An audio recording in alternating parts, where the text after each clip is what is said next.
We're going to get straight into it, and let's start off by having a bit of a look, Chewy, for people who haven't seen it. It wasn't obviously as picked up as much as the presidential debate, and on some level it was a bit sort of ho-hum because it was normal. There was no one threatening to kill the other person. There was no cats and dogs being talked about being. It was a debate of the 1990s, how it used to be, kids. Let's have a look at some. There was one. Tim Walz seemed nervous to me. I don't know how much debating he's done in front of people before, but I think he started off being quite nervous. It seemed pretty obvious to me that he is maybe not someone who has those learned rebuts, because a few times he was like, it wasn't bad, but it felt to me like he's not a natural, zing, bang, get it back, get you back kind of guy. Whereas JD Vance, he is basically, he's slick.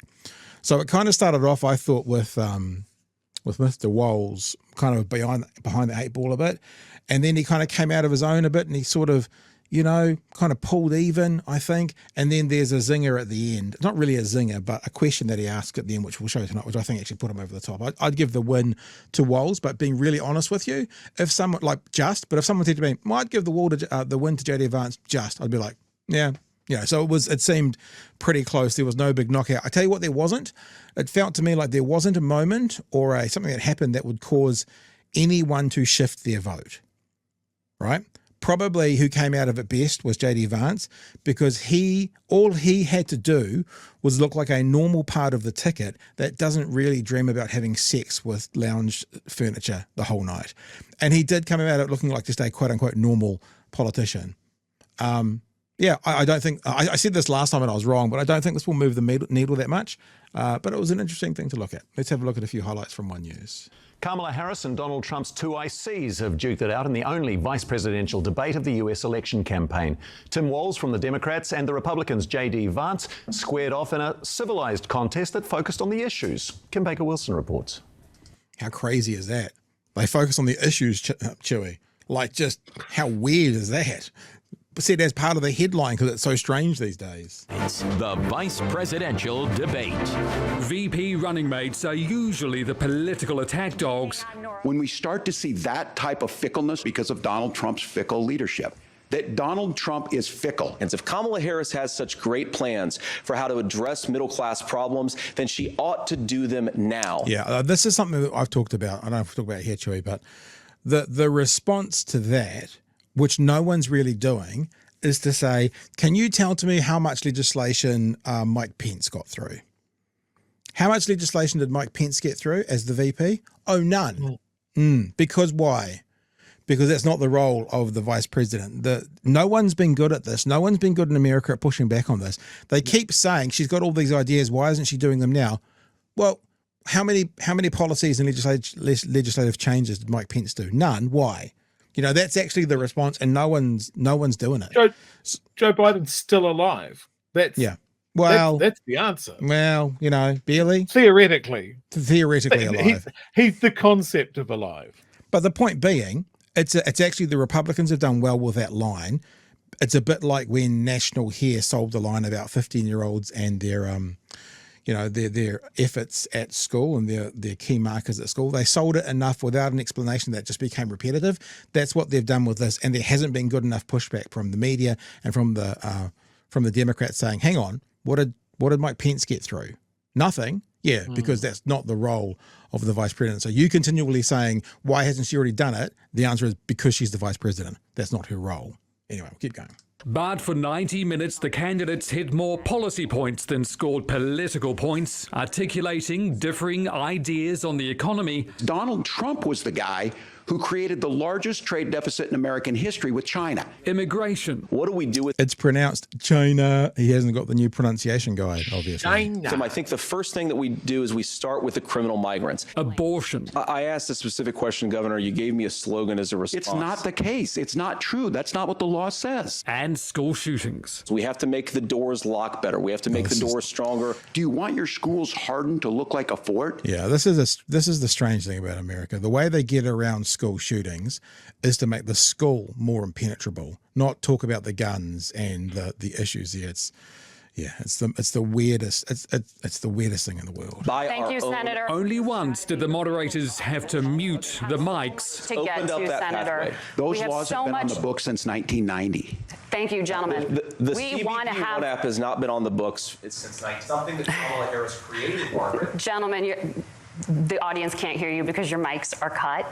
Pundits afterwards calling it a civil, in-depth, policy-focused debate. For all the disagreement, that's the pundit version of boring. I think that's what that means. Fair amount of agreement. First of all, Governor, I agree with you. I agree with a lot of what Senator Vance said. And I think that Governor Walz and I actually probably agreed. Well, I don't think Senator Vance and I are that far apart. Their running mates remain tightly locked in a close contest as Election Day draws closer. Kim Baker-Wilson, One News. So there was the report from One News. I want to show you one part of it, which I think is the one moment that I will give to give the win to Mr. Walz, and that was JD Vance refusing to say who won the last election. To deny what happened on January 6th, the first time in American history that a president or anyone tried to overturn a fair election and the peaceful transfer of power. And here we are 4 years later in the same boat. I will tell you this, that when this is over, we need to shake hands this election, and the winner needs to be the winner. This has got to stop. It's tearing our country apart. Which actually, Vance is about to say, well, I'll shake your hand, but it's not about that because Trump won't. Trump won't do this. We all know that, but Vance seems, I don't want to say reasonable, but Vance says the right things on stage about shaking hands when it's done. It's really rich for Democratic leaders to say that Donald Trump is a unique threat to democracy when he peacefully gave over power on January the 20th, as we have done for 250 years in this country. I just think for everyone tonight, and remember, what he said is he gave over power, like everyone has done in the last 250 years, but he didn't come to the inauguration, which all other presidents have done when they've lost. There's lots of things he also didn't do. Even if you leave January 6th out of the question, he may have given over power, but he didn't do all the other things traditionally that the exiting president will do as well. So it's not quite as black and white as that. I'm going to thank Senator Vance. I think this is the conversation they want to hear. And I think there's a lot of agreement, but this is one that we are miles apart on. This was a threat to our democracy in a way that we had not seen. And it manifested itself because of Donald Trump's inability to say. He is still saying he didn't lose the election. I would just ask that. Did he lose the 2020 election? Tim, I'm focused on the future. Did Kamala Harris censor Americans from speaking their mind in the wake of the 2020 COVID situation? This is Tim Walz missed a beat here. He could have said, I'll answer that. No, now you answer mine. But he didn't quite come back in. That is a damning non-answer. Yeah. So there you go. That was I think the best kind of hit back either guy made, and that was quite towards the end. So I'd give it to Tim Walz, just by a whisker. I don't know if you saw much of it, Chewy, but that was sort of the sum total of it. I didn't have much. I've seen it basically in clip form, so I haven't sat down and watched the whole thing yet. But yeah, I think the real devastating thing here for American democracy and where they're at, right, is that everybody's comparing it to like, oh well, yeah, JD Vance seems more reasonable. He's still saying the craziest lines, the just abject lies about immigration and all of this stuff. He's still that same weird fucking dude that can't interact with people. Yeah. But the lens that we have is that he's not as bad as Donald Trump because he can string a coherent sentence together. 100. That's still dangerous. Yeah. Yep. And look, one of the things that he said, and this is JD Vance, and a lot of Republicans are saying, and again, this is another talking point. They say, Hillary Clinton questioned the election. Democrats have questioned so many of these elections. And I think the point that not that they're missing it, I think they know this, is it's not that Donald Trump questioned the election, is that when he got to the end of the legal process of questioning it, he still didn't say he'd lost. And also, when they talk about Hillary Clinton saying that it was taken, Hillary Clinton still phoned Donald Trump and said, "You won, I lost." He still hasn't done that. So it's it's not the same. Other people have challenged results, but then they go through the process and then they accept. Al Gore probably should have been president. I mean, he's probably quite glad he wasn't, because he missed 9/11 and he won an Oscar and a Nobel Peace Prize in that time period. But they say things at a headline level, you know. Democrats have challenged all sorts. Yeah, okay, sure, fine. But they always say, I lost. They always concede on the night or the day after or 2 days after when all the results come in, or when the challenge is finished. That's the big difference. He has never conceded, and he still thinks, either genuinely or because he's playing a role, that he won. That's the difference, Joey.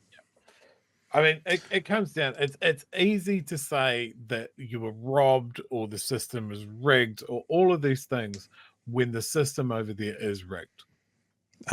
They have jury-rigged everything. They are really only contesting, 4 or 5 states at this point? The swing states. 7. They're the only ones that matter. Yeah. Yeah, they've already got the score up. They've already got the scores up for them, 261 to 239 or something, and it's just got those last 7 or so left. Kiwi Bird makes a good point though. What a joke.